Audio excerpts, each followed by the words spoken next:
Good Monday, Patreon listeners, and Wednesday, regular podcast listeners, or if you're fucking lazy and catching up, welcome to the podcast. On this week's episode, we have a very special guest, the wonderful Chris Martin, who comes on, and it starts just really what you'd expect from three blokes who've been friends for 10 plus years, just talking about coming, pissing, shit, and wanking and whatnot, and then we talk about like how appropriate it is to say certain things to your friends when their parents are ill, and there's an anecdote in there about some cunt that's also on the podcast. And then I think at the end we invented the world's best game show, but we didn't have the courage to do it, so you'll have to tune in to Patreon for that if it excites you, the very concept. And if it offends you, don't come back to the next episode, because it's only going to get worse. I'm not going to be fucking Ricky Gervais and Chappelle here and be like, oh, you can't say anything anymore. You know what this is. If you want to listen, do. And if you don't. I'll see you next time. Sloss and Humphreys on the road. Muggins and Cream, Cream and Muggins, straight thuggin', living the dream. And that's our intro. Fucking muggles. Tickling the clit inside your head that makes you laugh. They said it can't be done.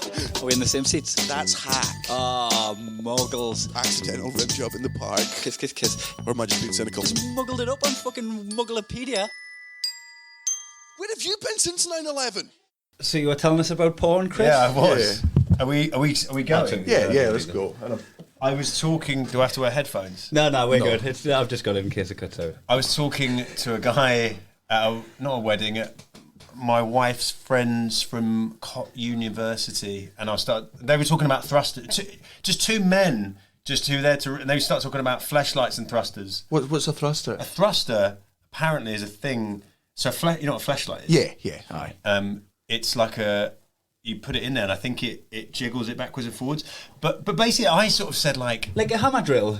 I guess it's that. It's sort of like a Black and Decker. I mean, look it up on the internet. I didn't start Googling it, but I'm not Googling that sort of stuff. I started thinking, no. I mean, that's the way we got into this conversation is because Kai's internet was open and we saw his last viewed porn, which ironically was called Black and Decker. it's like Ant and Deck. But like X-rated. It was actually Janice Griffith. I feel like I'm getting old now that my favourite porn star is called Janice. Yeah, that does feel old. But then I didn't realise that you have because then I said, this other guy, I started going, what kind of a weirdo has a favourite porn star? And this guy was like, I actually do. And then I looked her up and she was actually okay. So I kind of got the point. But what my main issue with this whole thing that we chatted was like, too much admin for masturbation. Do you not think that's a... Wait, I just it doesn't feel like you need a thruster. Do you need a thruster? It feels like, why put that much effort into just something that you can do like 8 seconds? How much more good do you need a wank to be? I reckon if you're not getting shagged regular or shagging regularly, I think it's very easy as people who are all in relationships where they're having, sex at least once a month. I'm going to stop you there. Yeah. One of the guys that this person was referring to who owns a thruster is in a relationship. Oh, well then he definitely cheats. But maybe he does that to not cheat. Maybe he does it not cheat. Maybe he's just got like an insatiable libido. Yeah. How much thrusting does someone need to do for that to sort of feel like cheating to a lady? Do you know what I mean? Like, if it's like, I'm going to go hang out with a thruster, that I'd feel that's cheating. Or like if you had like a robot sex doll in the spare room. Yeah. Well, because I'm there, because my thing is always like, I've always been so fucking reluctant to try the fleshlight or anything like that, because people are like, it feels great. And I'm like, I don't want to ever blur the line between shagging and wanking, right? Because wanking is sometimes, I say it to Kat all the time, 100% like agree. when we first started moving in, she's like, did you have a wank today? I was like, of course I had a wank today. She's like, well, I'm like, no, like if I was horny to fuck you, you'd be the first person I told.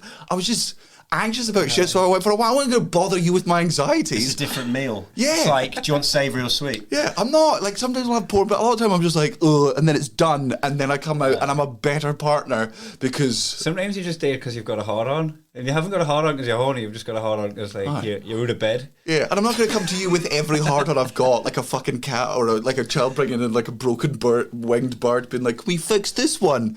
I found this from outside, it's your problem now. Sometimes I'll be like, I've done this, I've wound myself up, I'll go fucking deal with it.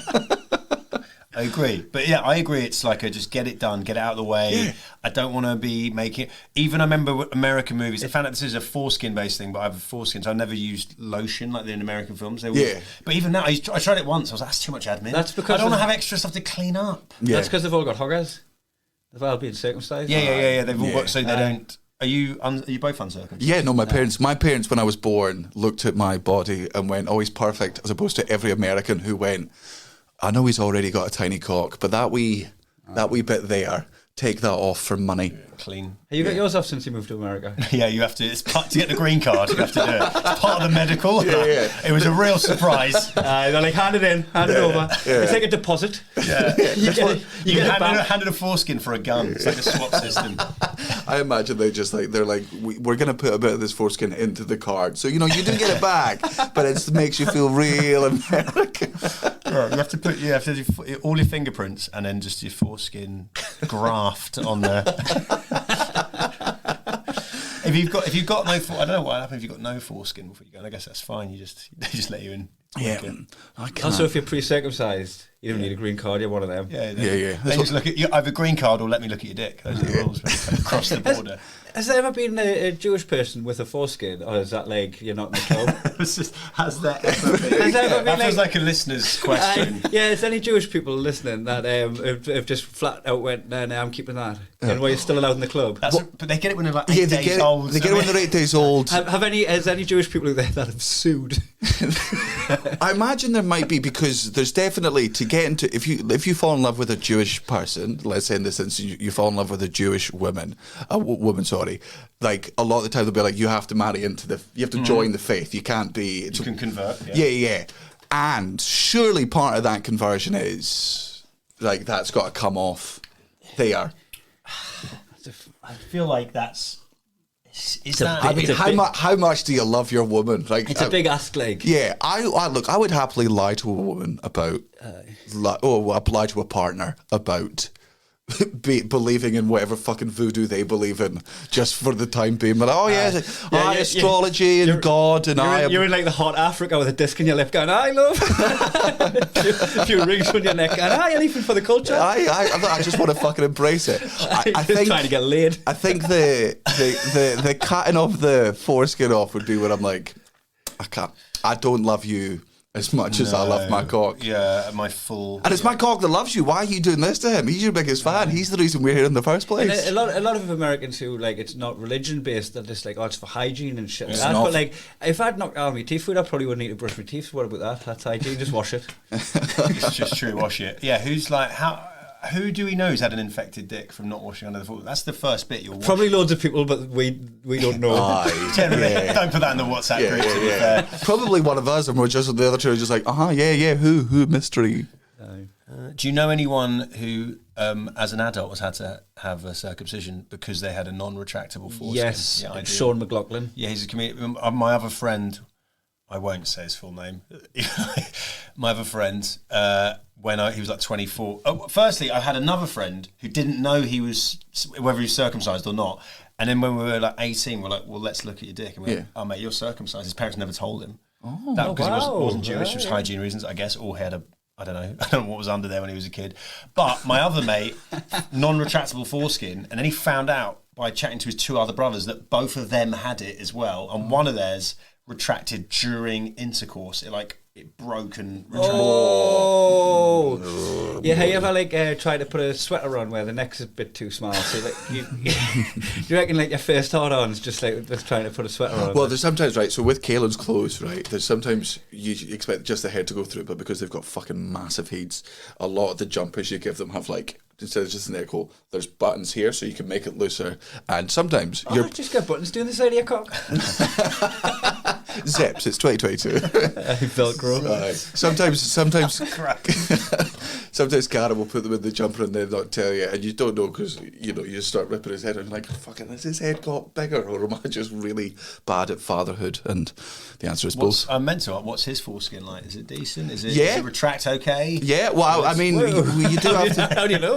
You got what, man, you have to. Foreskin. You have to peel the foreskin back. Aye, man. Yep. Aye. Can you not just get in there with a jet washer?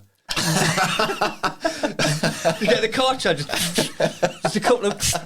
You got to do it from distance because they're smaller, but just like you're trying to get moss from between the pavement stones. Your kid has a massive phobia of water slides afterwards.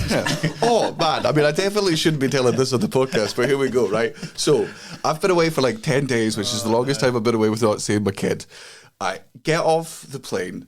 I'm so excited to just go home that like fucking headphones on, get in the car, get in the taxi, to go home. And I've messaged Cara previously because I had card problems where it was fucking my details were stolen, and I was like, I'm not going to be able to pay for this taxi, so can you make sure that you've got money out in the house, so I'll come in, grab the money, pay the guy, and then we can be at home together.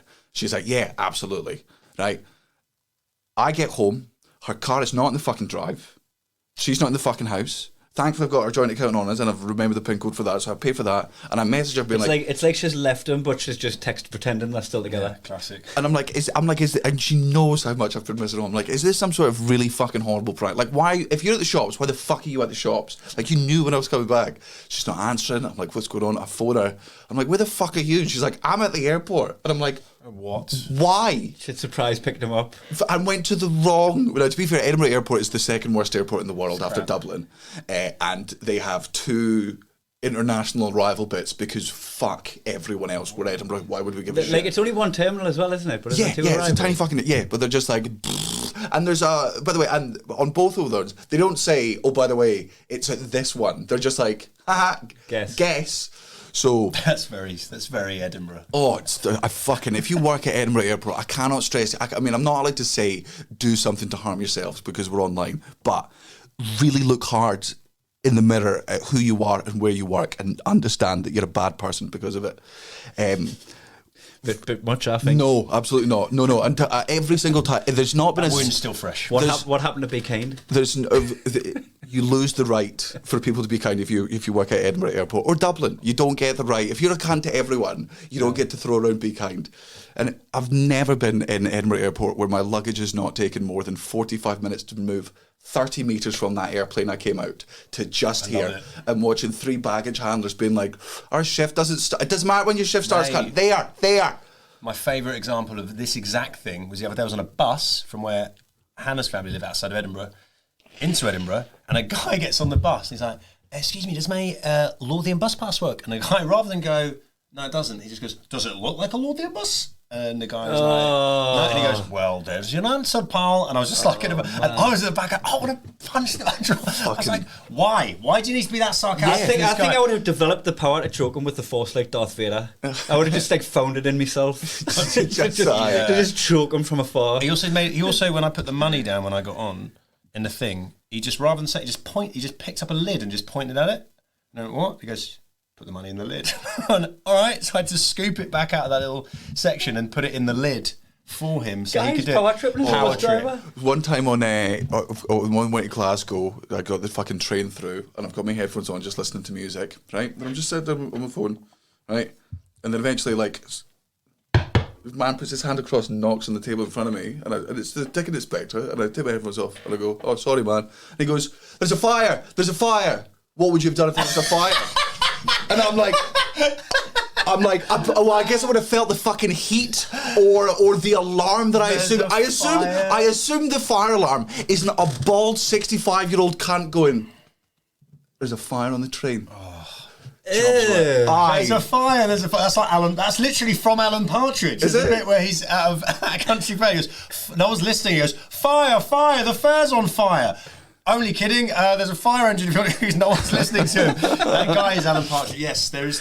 Accidental Partridge. Let's keep doing Jobsworths. The other night, I was in the pub and I went to have some food. I went kitchen closed at 9 o'clock. And then it was just, that Edinburgh, you get the guy running a pub, white face, rosy cheeks, probably 23, but he's the manager and it's gone way to his head. And I said, our restaurants go, if I go get some food, can I eat it outside? He goes, no food from outside the premises allowed inside the premises whatsoever. I'm like, just say... You read your small print. Just say no. Say no. Don't have to give me the... Go. And then I told Hannah, and he could obviously see me telling her exactly what she did. And she's just going, what a fucking cunt this guy is. And then he had no choice but to then just death stare her. And I was like, what are we doing, man? Just what are we doing? Just chill out. It's just, you're running a Swedish pub, mate. Fucking cunts, man. Anyway, so I get back. Oh yeah, aye. So sorry. you just blamed Edinburgh Airport on your lass being a tit. Aye. Well, it could have been. No, she was being I kind. forgot, what did she do? She was being kind. What happened to her? So she was at the main international domestic arrivals bit where most people come through, and then there's the other bit that Edinburgh goes, oh, by the way, there's a secret one which we don't tell anyone about. It's the opposite end of the airport, and there's no sign which tells you which international route.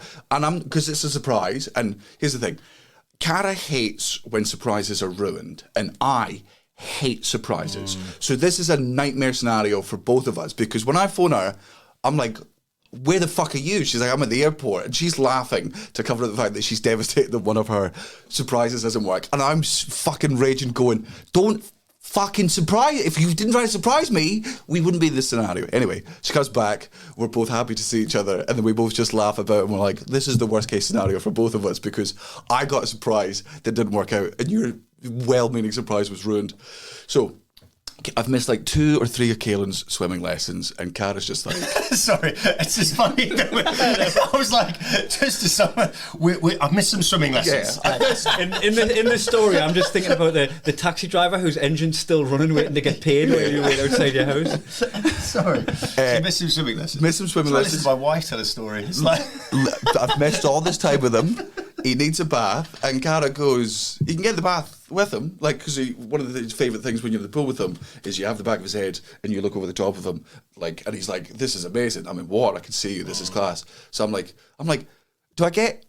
Well, to be fair, I don't think I asked, do I get naked? I think I assumed, because, I'm like, he's not developing memories in it yet. I could just get in fucking naked with him and just put him there, and he looks up at me and he smiles, and I'm like, I've missed this for 10 days, like that fucking smile.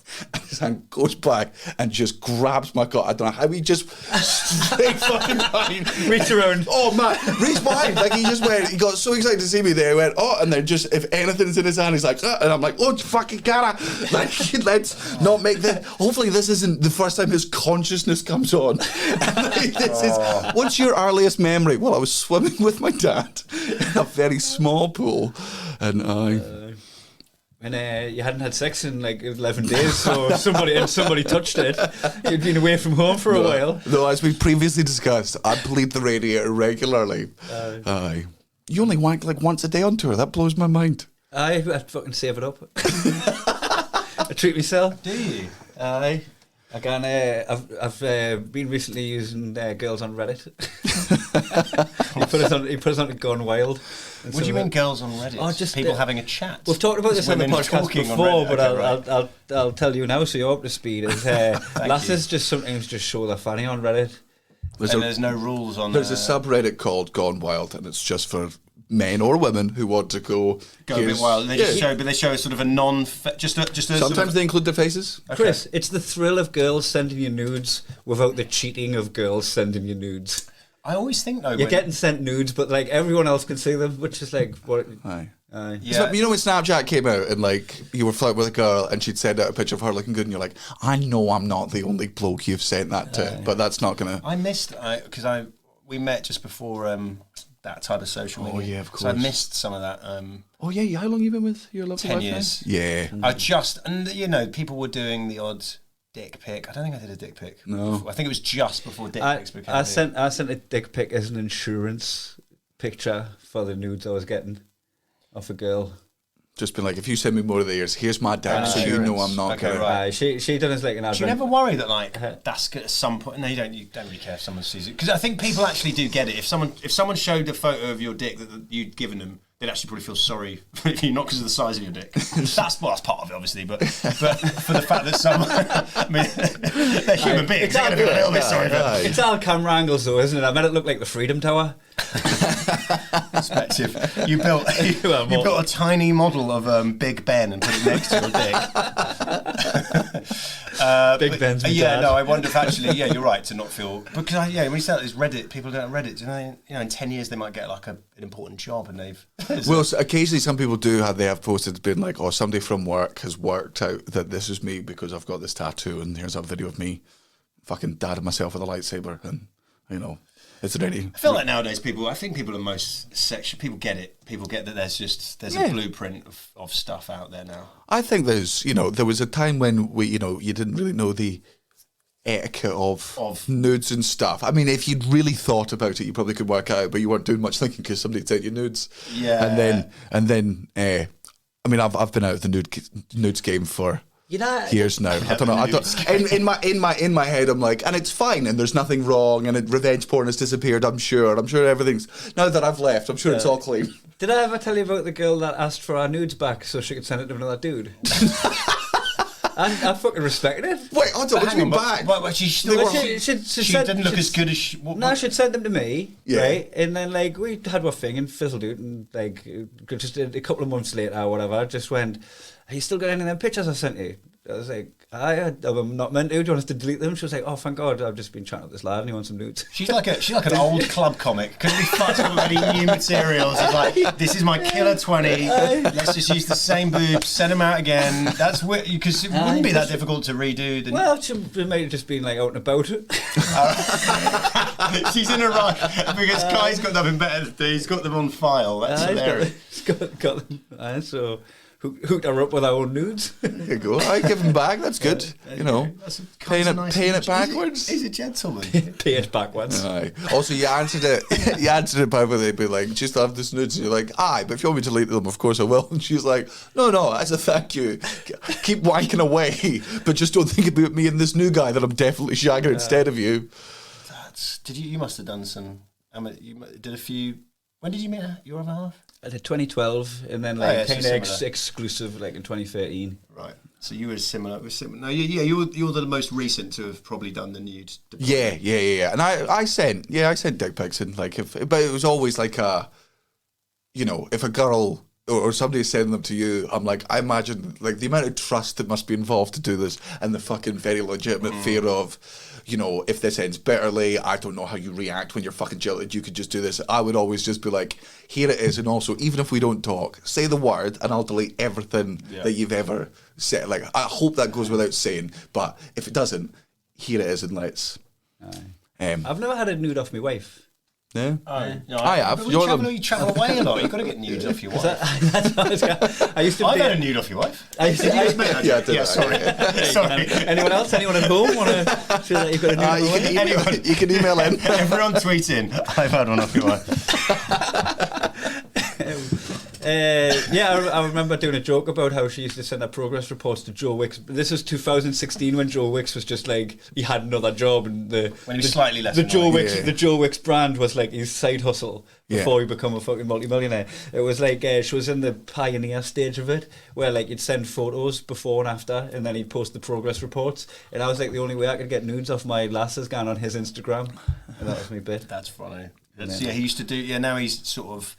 Does anything? That guy, there was something about him on the way. Everyone on the way up, more appealing. Now what's he doing? Some. Weird... Oh, did you prefer him when he was underground? Yeah, I preferred him when he was in mainstream. Richmond, giving out flyers, and he was on Instagram. Now he's the nation's PE teacher. And does he not have a fucking knighthood? Call me old school. I'm a Mr. Motivator guy. Oh no, that guy. I always called my PE teacher sir. I think if anyone accepts a fucking OBE or any knighthood in the past fucking 5 years, you lose the right to be kind, and I get to shout what I want at you.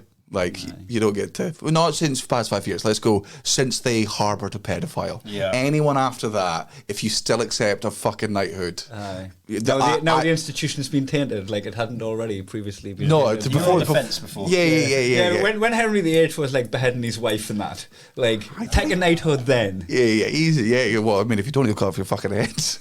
do you want this sword to end up here and here, or fucking here? Make a choice.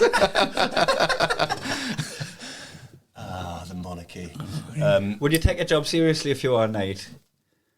And how? I don't know. Like, would you like challenge people to duels? Would you slap us with a glove? Yeah. Someone's taken it. Some of the people we've mentioned earlier. These jobs. There'll be some knight jobsworths out there. 100%. Yeah. Actually, I'm a knight of the realm, so you have to address me as sir. Yeah, you do. Yeah, and they have like sir on their bank card, and they're like, I've seen you do doctor, so you'll be able to do SIR. Just print it on there. One of the coolest things about being a knight would be someone's like, "Oh, Sir Chris," just call me Chris. I'm a cool knight. Don't worry, guys. You know, hey, get off your knee. Get off your knee. I'm a regular guy. Don't have to call me sir. All right. Yeah. I would be like, please, Sir like Chris. a Sir Chris supply- is my father. Just call me Sir. Would you be like a supply teacher knight? The one that like, Yeah. Just sitting on the edge of a desk. Sitting backwards on a horse. So, you guys, I just want to be a little bit cool. Fuck, he's moving. you won't wear like your big helmet because you've got your hair done. Yeah. Take a hair to clean. Supply teachers turn up after shave on. Who are you trying to impress? I agree with you just on the Joe Wicks supply stance on, like, I really liked him, and now, and I'm sure this just comes from deep bitterness inside of me, but, you know, we had a girlfriend, and then he got famous, and then that girlfriend fucked off, and he married a model. And I'm like, You did that, but with sisters. Do you know his wife? I did an online advert with her a few years ago, like Rosie 10 years. Jones. Yeah, and she was really nice and obviously quite attractive. She's a very beautiful lady. She said to me, she did, I guess this was before iPhones. I can't remember. It must have been like 12, 13 years ago.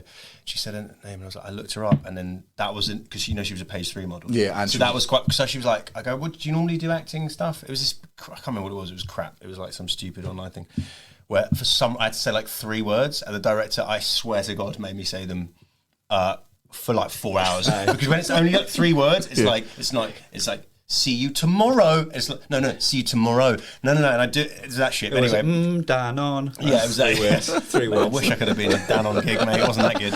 But yeah, then I was like, well, what's your name? She goes, I act and stuff. I was like, oh, sorry. I think maybe trying to look at IMDb and stuff. And then I was like, oh, that was weird. I'd seen her breasts and then went back. But she was very nice. And I do see what you mean, that maybe he did the Paul Hollywood thing of, Which you're allowed to do.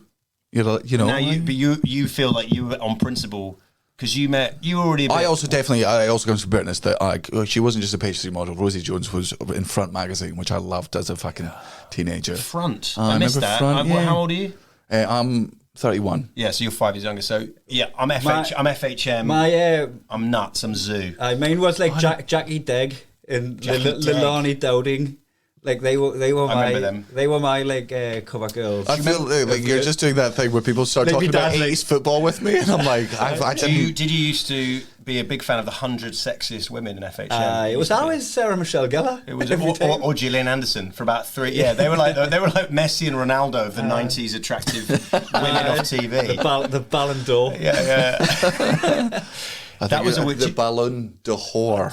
No, they're just nice ladies who are naked. Okay. Yeah. They're not even naked. They wouldn't even be naked. It would just be like someone off the TV wearing a sort of covering. It wouldn't even be out. It'd just be in a nice top. It was like 90s, and I was a teenager, so soft core. I used to sneak them magazines into when I went for a shower. To sneak them into the bathroom. I'd have them like in my towel in case I walked past. I had 5 people in a small house. Yeah. Right. And I'm like fucking trying to get my magazine into the shower. Like they don't know. Why did you? Crumpling, crinkling legs. It feels like, why did you not? Did you share a room with someone? I shared a room with my brother. Right. And then my sister had her own room. Right. Mum and Dad So went your in shower just communally must have been a write-off. That sounds. Everyone must have been knocking one out in that shower. Have you ever thought about that? You know what?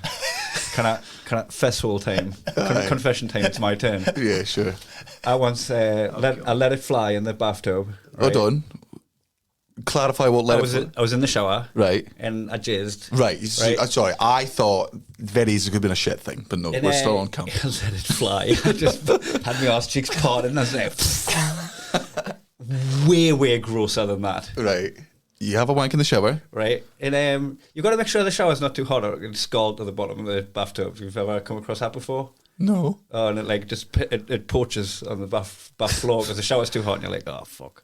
Oh wait! Oh yeah, come right. Yeah, sorry. Yeah. I thought you was talking about. I thought you were talking about like it was a metal bathtub and it was heating up too much. No. So always gets weird when it gets involved with it's liquid. It's like a gremlin, mate. It just it goes. It's don't trifle with it. Yes. I've always mentioned I've always shoot it down the fucking toilet pan. If it's not into a tissue, it's doing the pan. I do that as well. It's a terrible angle to do, but it's just again, it's the post. Yeah. You know it's going to feel bad at the moment you finish, so let's get it in the toilet, even if it means if anyone walked in on that angle, it's going to look horrific. Yeah. It's just you running out during your weakest, most vulnerable moment to get to the Right. So you've got that stringy poached cum bit. you've got the it's the something about Mary. That is what. Yeah, so that's on its way down. It's flowing. It hasn't boiled at the bottom of the bath, right? It's flowing down, right? And then it kind of, like I say, I live with also my mum and my sister, right? God. And the hair was at critical mass. Oh no! Right, and it blocked it up, and it started filling up, and the water level was rising. And I was like, oh fuck, I'm gonna have to salvage this, right? And I pulled it. Right, does everybody just want to skip about a minute of the podcast and not listen to this bit? And this I feel like everyone could have skipped all of the podcast. Chris, you understand the podcast.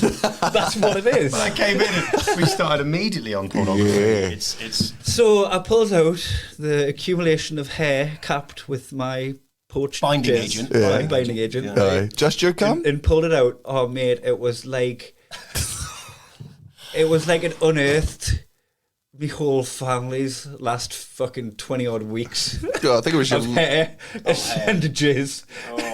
your actual family tree, like a physical representation. Oh, mate, it was a Cronenberg family. It was a fucking Cronenberg. I pulled a Cronenberg out of the thing, and that's horrible. straight down the hatch. The council estate oyster.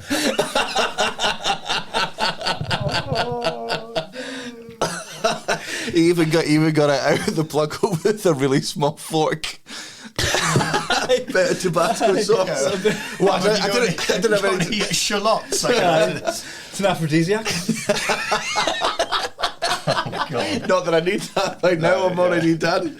I didn't have any Tabasco sauce, so I just used the cool mint shower gel. So I think, should we introduce our guest? Yeah. Welcome to the podcast, Chris Martin. Hi. We can't go. Where do you go from this? Well, I'll tell you where we'll go. How do you talk about knitting after this? Last time I saw you, we were in Vegas. Yeah.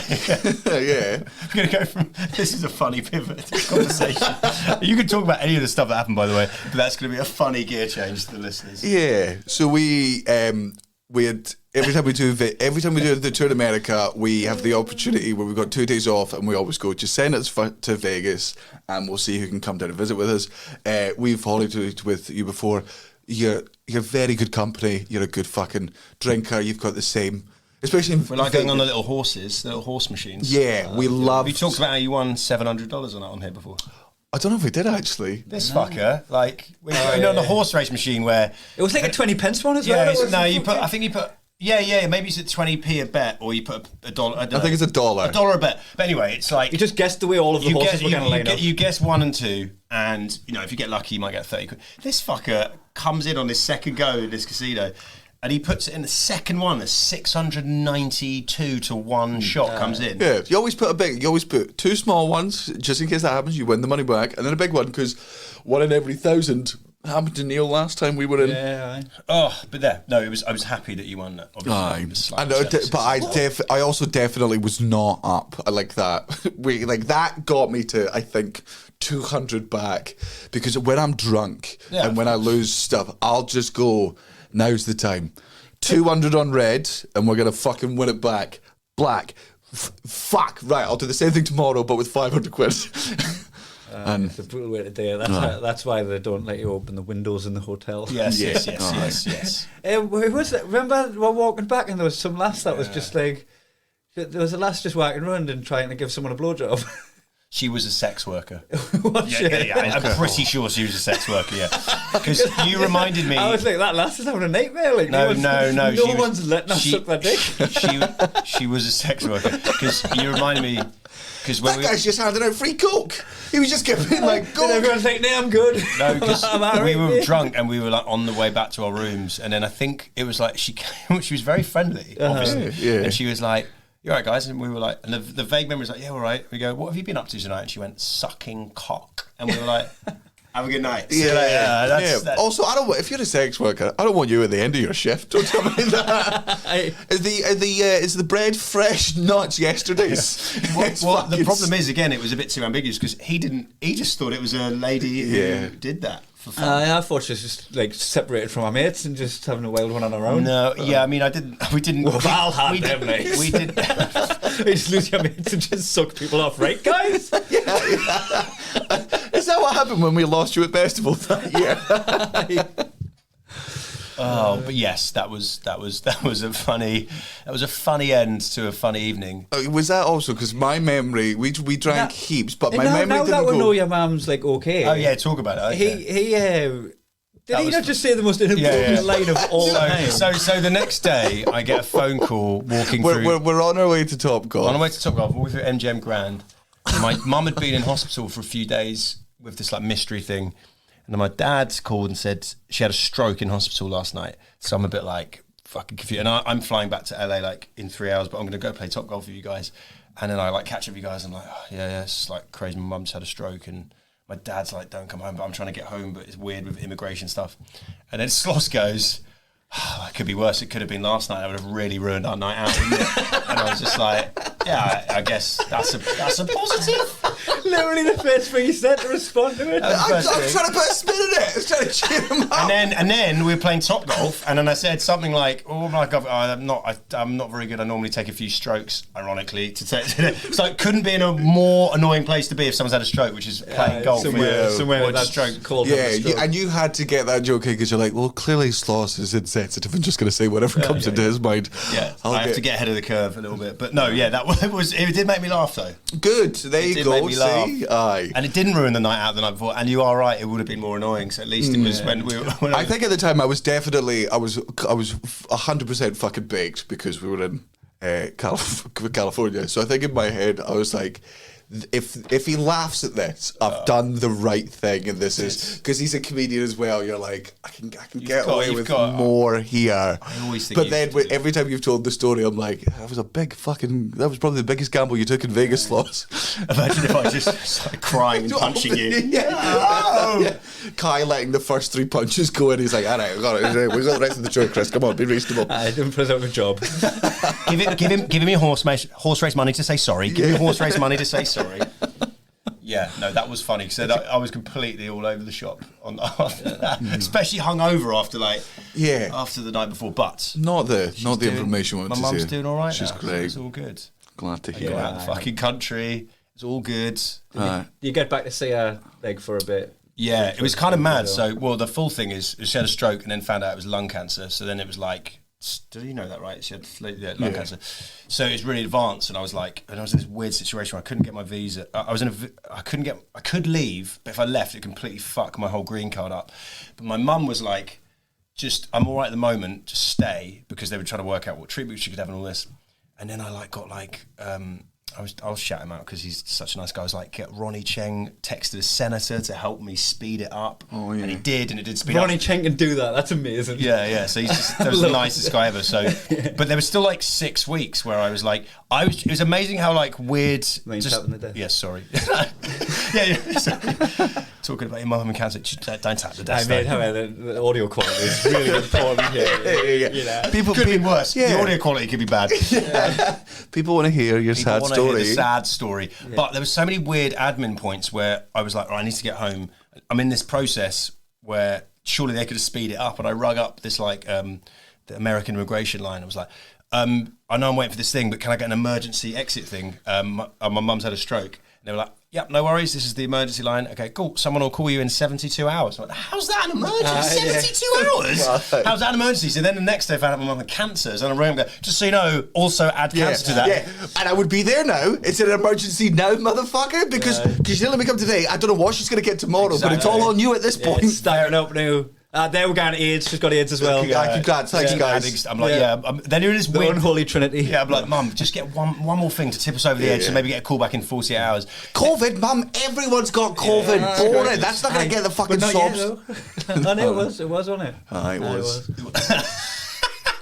It was serious, actually. Then COVID. I had it in 2019. There, but it was 21. The Vegas story. I put it back 2 years. Oh, you did? Okay. Because we did our last gigs pre-COVID were together. We did. And we did it fucking Largo, and it was that really weird situation where we were all backstage and we're like, is there enough hand sanitizer back here? And no, you were very much like, we're just going to get it. You were like, maybe doing that like blokey, like, I don't care if I get it. Well, we're going to get it, so I'm going to get it. And I was like, I don't want to get it yet. Yeah, we don't know the long-term effects of it. And I was like, it's only... Let a few more bodies go over the trenches first. Yeah. But I just see, I was, my opinion for our very early doors was, I was like, it's just killing the elderly. And, I'm not legally allowed to do that. So at this point, it's intervention from God. And then the asthmatics and the regular people started dying. And then you got it and were quite ill, actually, weren't you? Yeah, absolutely fucked me. And I was even with like half of the vaccine at that point. It buggered me rotten. And now I think it's mitigating. You're a very unfit man. I got it. I was at the time. I got it like 6 weeks ago. I got it 2 days ago, guys. Welcome. Nice, test out your vaccine. Thanks. I got it 6 weeks ago, and actually was shit. I got it at the Dave Chappelle. I was watching Dave Chappelle when he got attacked on stage, and I got it that night. Oh, you were there? Yeah, I was there. My mate weirdly that night. Really holding your knuckles. Yeah, my face has just recovered from getting. Honestly, I've never seen people beat up a man more. Oh, really? Than the people on the back. It was so weird because it was also I must have had it because I was so tired. But also the show was like 4 hours, so I just thought I was tired because of that. I was leaving and I saw this guy running on this, and then he got chased to the back of the stage, and like 10 people just beat him up for so long. Because there's the video of him where his shoulder is. His arm was on backwards. Yeah. It's so not dislocated. It's just like they've removed. It's not at the shoulder socket. The shoulder is broken from like the neck bones and the rib bones, and it's turned around.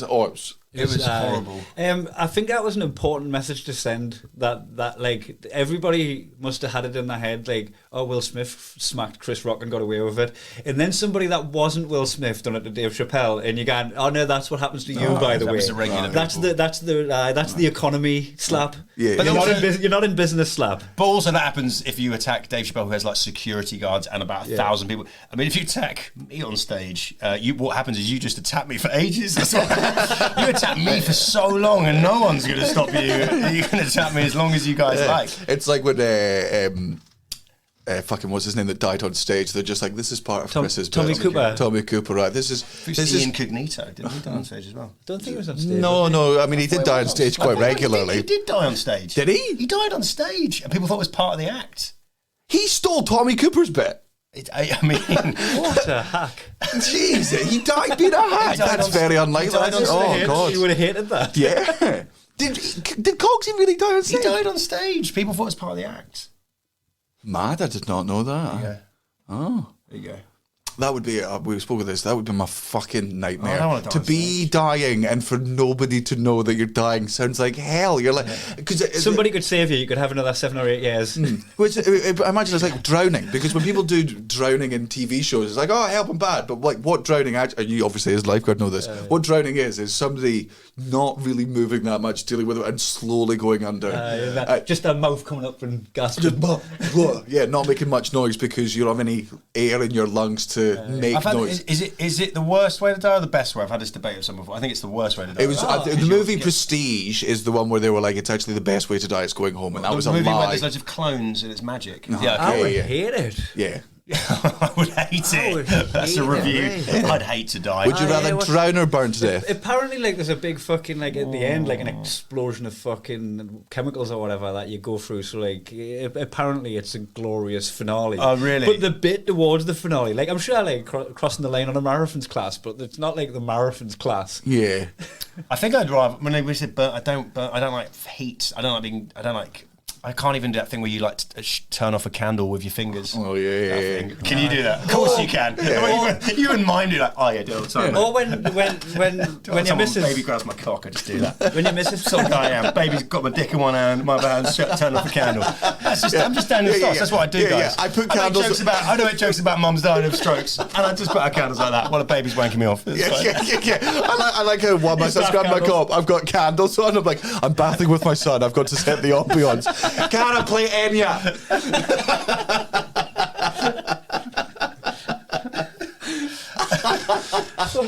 Is there incense? Incense, not sense. Incense. Please don't report me to child services. He's enjoying himself too much. Yeah, a little bit. Don't take away this. It's all he has. What we're talking about heat, dying of burning. Yeah. Don't want to die burning. Yeah, I was about to say I didn't like if my last hands is my cup of tea and she's got the handle. I'm like, I need the handle, by the way. I'm trying to manoeuvre around. That's true. I want to grab it later. And actually, I shower every day, so I feel like I'm more used to I'm more used to that. So I feel like the start of drowning, I'd be like, okay, I'll have a bath. I know what's happening. Like a duck to water. then I'd be like, no, explosion, finish. That's not too bad, actually. I've sold myself on it. You know what would be a really good exercise in stoicism if you were dying by falling out of an aeroplane without a parachute, right? Mm-hmm. Because you know that's going to be the quickest death. Can't control it. It's going to be the quickest death you've ever had. There's no what you can do in between. So instead of being like, I've used my last 7 seconds to scream like a dick, just going, hey, this is class. Enjoy. This is the fastest I'll ever be in my life. Accept it as quick as you can. I mean, you might. There is a 0.001% chance that you'll survive, because once people have survived terminal velocity falls before. Really? Yeah. Falling out of a plane. Well, it doesn't matter. Once you reach terminal velocity, it's terminal velocity. So if you can survive What's that, like 90 miles an hour or something? I've got no idea, to be honest. Is it like, like if this was a pub quiz tiebreaker, I'd say like 285 Yeah, it's got to be really high. Yeah. I mean, I can go over to Google in a second. Not on this podcast. But there is. I think that would be the one bit of hope. There are terminal velocity survivors. Yeah. People have survived from. But they've not survived well. That might be true. Can they do spoken word stage stuff about their experience? You don't hear about these people often. I don't think. No, you're a superhero if you're surviving that. Like you should get. Yeah, that you should make a movie about someone who's survived that. Because what you should do if you're falling from terminal velocity, it's about 200. Oh, I'm not doing kilometers. 120 miles per hour. Oh boy, that's fast. Yeah, that makes mine seem less true. But here we go. This feels like bullshit. No one survived that. So if you're falling, you know you're going to die. You just put your hand in front of you and just keep zooming in and pretend you're on Google Earth. People have survived terminal velocity falls. In 1972, Vesna Vulovic fell over. Look at that picture from here. That's how durable. That was if you were to survive it regularly. That's what you'd have to look like. Oh, that's before. That's a computer-generated image of if you were to regularly survive falling out of a plane. That's what human beings would have to look at. But Vesna Vulovic fell over 33,000 feet without a parachute after a plane she was in exploded.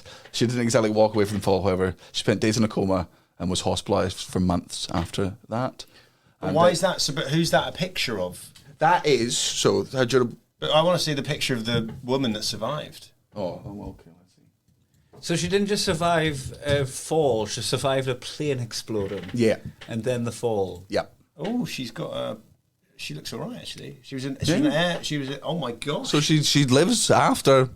So that would be the bit. You would feel like you would feel invincible after that.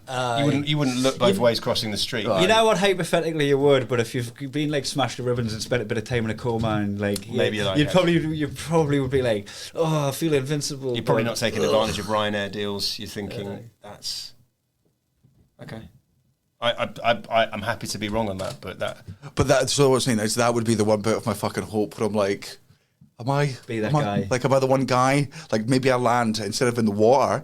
Maybe I land like in a bale of hay. Yeah, or it's like Assassin's Creed. Or just hope it's over Blythe where every back garden's got a trampoline. You got like you need a trampoline with a huge hole underneath it. Yeah. Do you not? Well, and really good springs. It's true. I don't think trampoline's that good where you just a 100-foot hole, it would go all the way down. It'd be that. You watch far too much Roadrunner. Yeah, I do. Absolutely gutted if you survive the impact of landing on the trampoline, go all the way down, and it's that smaller fall that kills you. And you're like, fuck, oh no, wait. You just you do it the second, the third, and then you catch the ankle wrong, and then you land on their spiked fence, and you're like, this is shit. I could have put I survived terminal velocity 3 times in the space of like 2 minutes, and now your fucking fence has done me in. It's swimming like when you fly over water. If you're all going to die, right? That's the one that you're going to definitely die. Yeah, because I imagine you break bones. You definitely break bones because that's just like from anything over like 300 feet. That's just you're hitting concrete at that point with water. So you're breaking bones and then you're drowning. I guess. Have you been on a jet ski? I've spaffed it on a jet ski. Because I've always, because I went on one. I got knocked in out on Turkey. one. Yeah, I was going to say, it's like going 70 miles an hour and you go, oh, this is fun. And you go like, oh, because I fall in the water. I go, no, this has been like falling on. Yeah, so you got concussed. I woke up in an ambulance last time I was on a jet ski. They pulled him out face down in the water. They fucking fished us out. Were you going so fast? I was doing about 80 or something, because it was choppy as well, it was a North Sea. No one I know is on a jet ski in the North Sea apart from someone who's on like The Price is Right or something. That's like, people do it at like holiday, you're like in the North Sea. It's the most Geordie thing I've ever heard in my life. It was just off Blythe, yeah. A few of them used to get out because you'd hit the swells and you'd go off the other side and the wave would disappear underneath you and you're falling like that, and then you wake up in an ambulance. Like, class that again. Yeah, go give it to me again. You've not been on a jet ski since? No, I went on one on my next holiday. I went on with the lads. I went on and it was just flat. I was a bit nervous on it. I was a little bit more respectful of the speed of the thing, but I've never been back on fucking trying to do tricks like I was. Like doing jumps and that. Talking of that like ironic death thing, I did in my 20s. I did those gigs for the troops once, where you're in like Cyprus, where basically the troops have been in Afghanistan. Oh yeah, do, like one day where they go on a banana boat in the day, watch some comedy, then before they go back to civilization. You're supposed to civilization. You know what I mean? Back to that's not civilization. Is the wrong word. I don't mean that. I mean you said it. You said it. Cancelled. I mean going back to society. Society. Yeah. Well, I guess it's all everyday life. Everyday life, whatever. Decompression. Decompression. That's what it's called. But when I did it the week before, apparently a guy had come back and he died on the banana boat. He fell off the banana boat. Oh, that's got to be... Oh, well, the fuck, I'd just been to Afghanistan. Yeah. And then he come back and died in Cyprus on the banana boat. Yeah. Oh, man. I hope they told his family that he died in war. Honestly, I hope they were just like, we'll fly the boat, we'll fly his body back to Afghanistan. You can come pick it there. That's like me coming back from the also and die like brushing shoot him 3 times in the chest now, just so it looks like he take the life vest off. No, it doesn't look like a bulletproof vest. Take off Speedos. That looks weird. Why were you? No wonder he died. He was at war in Speedos. His bulletproof vest was a life jacket. They literally only punctured it. He had his badges. But he didn't have his war badge. He had his 20-metre badge sewn in and his 40-metre badge. You've nearly died loads, I just realised. Oh, yeah. When you said the bull run. The bull run, the jet ski. Going up in Blythe, just like all of those. All those. Where else? I've smashed a car window in my face when I had a crash. Bouncers pinned him down, put his head on the curb and stamped on his head to try and kill him. I got fucking curb stopped by a doorman. Curb stomped. And it didn't. American Rex, not quite bite the curb. I didn't bite the curb, but he kicked us in the face with his boots on, like, Do you want to hear the story of the time I almost died and Kai saved my life? I don't know this story, do I? Oh, yeah, this is... We were in Melbourne in Australia, and it was me, Kai, and Jean. And man, I'm not proud of this, but if I'm drunk or hungover, I can't be arsed. 7-Eleven Australian sausage rolls are just so easy. You go in, they're $1. You get that cool ketchup packet they've got where you just push the sides and it squirts directly in your want. I have a problem where I just don't chew food enough. Like just eat quickly. No, my brain will go 3 feels enough. All right, you'll be swallowing just inconvenient sized. Yeah, chunks, and I know I should chew more, but I don't, and so I take a bite of this thing. Of course you don't. He's putting out candles. He's getting his kid touch his dick. He's just fucking pelican style eating. Yeah. Gets his people to chew his food. Gets his baby. There you go. Have some of that. Spit it in my mouth. Pelican opposite. Yeah. Well, I was going to pelican would work. Any other bird would be good because that would suggest someone else did chew it for me and then spewed it out. That would be ideal. Yeah. Okay. It goes down my throat. And it just lodges there, and it's so firmly. And I'm like, "Oh, that's a closed thing." And I turn to Jean, and I'm pointing to my throat, and she's like, "Is it hot?" I'm like, and she's like, "Are you joking?" I'm like, because you need to tell me if you're joking. And I'm like, I can't explain anything to you with my fucking windpipe block. And then I'm like, oh, lifeguard. His eyes were on stalks. He was like, Total Recall when he fucking his glass smashes on his mask. Cunt was like that. And I turned around to him and I'm like, duh. And he's first aid trained. He's given people CPR back to life before. And I'm like, I don't know why I went to Jean first, to be honest. Just for a nurturing touch, I guess. And his first thing is like, all right, dickhead. And fucking wellies my back. It just hurts. Nothing else. And he's like, all right. Next, Oh, so abdominals. The first one, you have to do that first, right? Yeah, The back, and then you have to go behind Yeah. You know He didn't have to lick his palm first, though. I throw my elbow pad into the crowd like the people's elbow. I'd done the fucking big palm slap to the back. It didn't work, and then done the abdominal, the Heimlich thing, the Mrs. Doubtfire. Yeah, I was going to say that worked. Yeah, is that when the line comes out of his mouth? Yeah. No, he throws a line at someone's head. That's different. Sorry, different part of the movie. Carry on. It was a carry-on movie. Do you know one of the stages? Because I haven't done like any of my first aid training since like 2005 or something, so it might be different now. But the stage after you pass out is push it down and get it in your lung. Oh wow! Oh really? It's easier to put it in and just deal with that later. So wait, hold on. So the person passes no, out. you do it like a breath. You fucking breathe it into their lung. So you go like, blow like a. Yeah, get it in there. They'll fucking have to operate on you and get the cunt out. But it might have changed since. That might be like, can you believe they used to do that back in the day? Yeah. Did that ever No, I work? think that's right. If it doesn't go out one way, then you've got to. I'd much rather that than some kind of being like, I watched. I watched ER and I can do that. The tracheotomy. Whether or like the way I always saw it done in TV shows is they just get a biro, take the fucking pen bit out of it, and they go and stab it through the neck. I saw that in something that was Lost. movie. It was episode one of Lost. It's in The Heat as well. It's Is very it? funny. Oh, Sandra Bullock does that. Yeah. So you did the.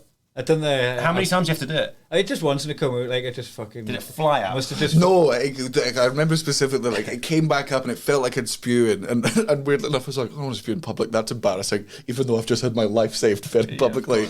And then the other part of my brain was like, I'll not let this sausage roll win. And then I chewed twice more. Yeah, and then swallowed it. Yeah, of course, you've got to swallow it. Yeah. Like a dog. So my dog does, he throws up and then eats it.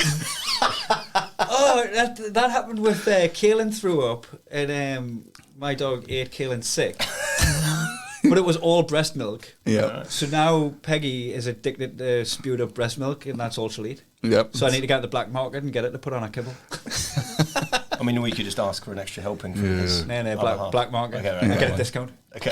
Can I have some baby spewed breast milk, please, from the dog? And like, No. But what I can do is I can give you breast milk and there's baby. You're like, all right, I'll make it myself.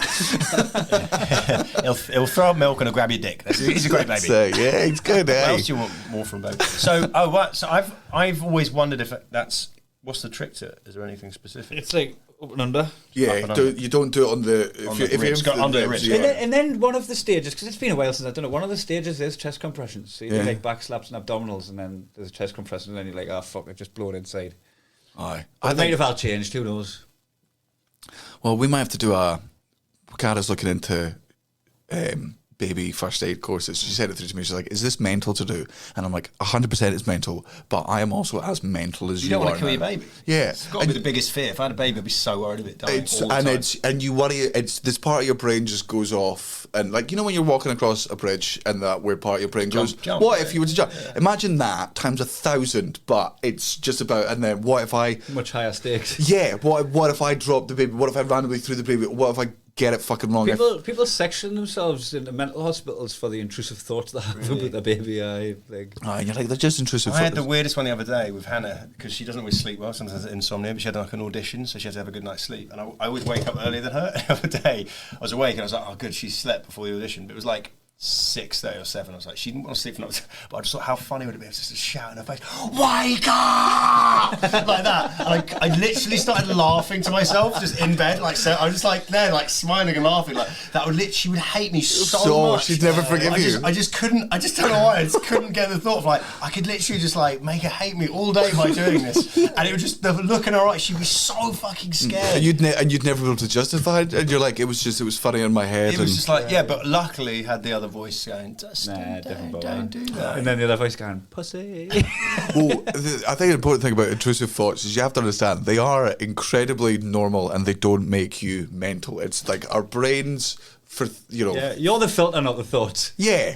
And for thousands and millions of years, we were always looking around for dangers, and we've only ever been like safe as a species for anything up to like 2,000 years, and our brains haven't fully developed not to imagine the worst case scenario all the time. And obviously it's not, oh, something's hunting me, I'm going to eat him. But now it's stuff like, am I going to be shit at this? Am I going to get hit by a random car? Am I going to get cancer for no fucking reason, etc., etc.? It's just... That's why stoicism, we mentioned earlier, is a good thing to practice. Yeah, you just can't control... Have you been reading stuff on A stoicism? little bit, yeah, about getting in between emotion and reaction. Yeah, I've been reading some good stuff on it. Although the one thing I don't love about it is it basically, one of the things I've been reading is guys like, just if you always are prepared for stuff to go shit, then you won't ever be upset, which is kind of a negative way to view life. But the other stuff of just can't control most things, so don't stress about it. I think it's always that thing when I'm like, I'll read it in a good mood and like, I'm going to put that into practice, and then something happens that's out of my control and I'm raging, and that bit goes, remember stoicism, and I'm like, oh, fuck off and die. Yes, I'm busy yelling at this person who works at the Edinburgh airport. Calm down, please. Yes, that's true. It's the doing it all the time thing. It's like Can't do it. Yeah, if you are like a true stoic, you would be devoid of personality. Yeah. Because none of your emotions would get through. You'd step between your emotions and your reaction all the time, and that would probably get in the way of half the charm of what makes you you. And I love watching documentaries, or like whenever there's like little bits you see monks who are like Zen and they've got to that level, and I'm like, it's so fascinating, and I do genuinely find it interesting that people are able to commit their life to that. I would talk to one for 2 minutes. I'm like, what's being enlightened like? They'll be like, oh, it's class. I'm like, yeah, I thought so, and I don't care about your opinions on anything else. If I'm being honest, like, you know, you watch Breaking Bad? Do you enjoy that? Well, they do actually do. Weirdly, when I was in the Philippines on a honeymoon, Hannah's got like loads of obviously like Filipino relatives, and then one of them, he was like, "Oh, nice to meet you, but I'm going to go move to a monastery in the mountains." So Benny Boo? No, not Benny, but he has done that. But this Filipino guy, and he's like, and I'm taking a vow of silence. So, and I was like, all right. He said the words, "I've taken a vow of silence." No. He says, when I go to he goes, I'm moving to the mountains to do this thing, be what's it called, a monk, and all this, and it was kind of a Christian version of it. But he went, anyway, it's vow of silence. So I said to him, well, I guess I'll never get to speak to you again. He goes, no, I'm on Facebook. That's fine. I was just like, so they found a loophole in it. He can message. He can chat on Facebook. Yeah, I think the whole point of the vow of silence is like totally negated by being able to use Facebook. Yeah, of course. Like, you're not giving your brain the peace. Is it a bit like no sex before marriage, but people at the bum? That's like the loophole. That's the monk equivalent of that. Facebook is the up the bum version of talking. That's actually quite accurate. Imagine the Lord's just like having that day in the crossword, and then he sees someone shagging, and he's like, "Fucking, hey, I'm gonna." Oh no, it's up the arms. Yeah. Zoom in. Okay, no, it's fine. I hope Wait, hold on. It's just a girl doing that, right? Yeah, that's fine. As long as it's just... Aye, okay, fair enough. Well, I'm here anyway. That's the idea. Then it just starts raining. It's funny thinking of God having just an iPad as well. That's just funny. See him having a picture, get it out. Zoomed in too far. Oh, God. I didn't make it look like that, did I? Oh. You must get sent some very... Sorry, this is linked to bumholes now, but you must get sent some very odd, in that folder, the DM message request. Do you ever look in the message request section? Occasionally. Like Is it often a nightmare? No, my fans are relatively sound, and like I did when the Netflix stuff originally came out, and like it was the first, I did go in and I was like, let's just see what's available out there, and there were a couple of like random nudes from ladies, which I was like, I didn't say thank you, but because I didn't want to engage with them, but you know, you take a look and you go, that's great. You got unsolicited tit pics? Aye. I did not know they existed. Well, here's what I didn't know existed. I think this was a bot, but you know when it goes, it's blurred the image. Yeah. And I'm like, a morbid curiosity, I want to see what the blurred thing is. And it was just the most zoomed in photo of a woman's bumhole. Like literally so tight that. Yeah. But I was like, that's good, that's for someone out there. Yeah. But that's not, is that what, you know when someone goes, I'm a bum guy, not a boob guy, I don't think they mean like that in they don't mean the inside. No, track, I like a good bum hole. But right in there. I mean, I'd like to see the rest of the arse, but like, you know.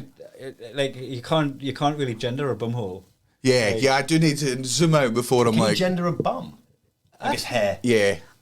I mean, you know... Not every bum, but I reckon bum. I would have I think I would 60, 70... Feels like a section on the podcast. If I was on You Bet... Gender the bum. With Matthew Kelly... Yeah? And it had girls' bums, boys' bums. I reckon I'd trust me score. I don't know, actually. Bumholes, though. I'm not as confident as you. I mean, obviously, if you saw a ball sack... Hold on. Just poking out the bottom, though... Pause the podcast. I'll go get a picture of 8 guy bums and 4 guy bums, 4 girl bums. So we'll do it right now. It's not. I'll be so quick. You're actually doing that? Yeah. Pause it. Well, you can just snip out the silence here. Or me and Kai can film. Yeah. You can see if you can fill it. Yeah, let's... How do we? Well, it's gone into a horrible place. It started horrible. And it's going to end horrible. I don't think we need to do this part of the podcast, especially for an audio medium, because you've got people watching us, but they can't watch the bumholes. But that means we're going to have to send the bumholes to Brett. Oh, do we? I mean, like, yeah, there's so many applications on play, and like, I'm really losing confidence now. It means we're going to have to send the bumholes to Brett. What a sentence! Now that we're actually, we're going to have to send the bumholes to Brett. Brett, I know Brett. He likes a bumhole. Yeah. Right, set it up for the Patreon episode. I'll set it up right. Guys, join up the Patreon. If you want to see Kai put his money where his mouth is, and he can play guy butt girl butt. We'll make it. If anybody can send us a jingle for girl butt guy butt, yeah, or your girl butt or guy butt, send it through if you want to be on the podcast. If you want to be on the podcast, take as gender neutral picture of your butt as possible and send it to Sloss and Humphreys. Hold on, what is it? Muggins and Cream at gmail.com. Oh, Muggins and Cream at gmail.com. Muggins and Cream at gmail.com. If you want to be on guy butt girl butt, right? I reckon, like,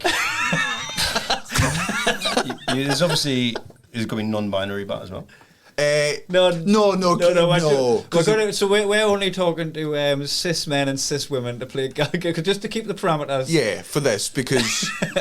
And look, I'm sorry. You're not inclusive. I'm sorry. I'm sorry for it to be exclusionary. If he gets to, we don't know what we're doing. Yeah, if he gets over 90% of the right, then we'll get gender neutral butts in and non-binary and butts that are bloke on Mondays and Tuesdays and girl ones on Wednesdays and Thursdays. We'll do it. All the butts. We are the first podcast to solicit nudes from our listeners. Yeah, it's never been done before. Changing the game. Flame emoji, changing the game.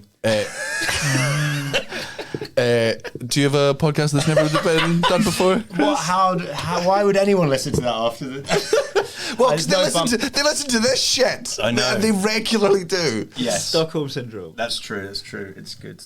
I bet your listeners are. These cunts will listen to fucking anything, man. And most of them are fucking sound. Like they'll actually, these do translate into like ticket sales. They're really cool. We'll hang out with them after shows. I just now know when you next go on tour, you're definitely going to get someone like leave a like a sort of printed out bumhole for you. As long as it's a girl butt home, mate. I want to see her. Take any bumhole. If it's a nice bum. He's so exclusionary. No, I feel that. So it's bum. It's got to have the bum, the full bum. Yeah, the full bum. Aye. With the hole. Yeah. Chris, talking about you were one of the, because everybody's got a podcast now. Yes. Literally everybody. And we feel like we're like early adopters because we're like 2016 we started doing this podcast, and like we feel like everyone's got it now, but you're like, oh, we did it before it was cool. You were Me and Carl did it so long ago. Yeah. You were literally the first people I knew of doing a podcast in the UK. Yeah, apart from like Ricky Gervais and yeah, did they? Like, and Richard Herring before us. Yeah, shit, what, I don't know, was that 2008 maybe? Wow, maybe. Me and Carl Donnelly did one. It's basically, I mean, I feel like I'm in the sort of Northern Scottish version of the podcast, which was bumholes came up a lot. Yeah, correct. Knobs and ice cream also came up a lot. We spoke about knob. We spoke about knob. Did you speak about cum? We didn't. Yeah, we come in. There was a lot of debate because Carl Donnelly, who Brett, who's doing the thing, used to work with. Oh no, it's not Brett Vincent doing this. Oh, right. It's different Brett. Maybe that Brett worked with. We don't get professional agent Brett Vincent to edit our podcast. When we got to send Brett the bumholes, I was like, I think he's. I mean, but maybe it's a nice break from booking diaries. I don't know. But who wouldn't want a nice bumhole to break up the diary booking process? Carl, we'd have a lot of debate that he didn't always wash his hands after masturbating. And I said, that's disgusting. And he said, well, if I don't get jizz on it, it's fine. And that was really the podcast for about 10 years. Yeah, I'm on Donnelly's side. No, it's weird. I've never really thought about it until now. But I am left-handed, so if I'm shaking people's hands, they're safe as fuck. I do. I wash my hands. Apart from the occasional 1 in 10 finger up there.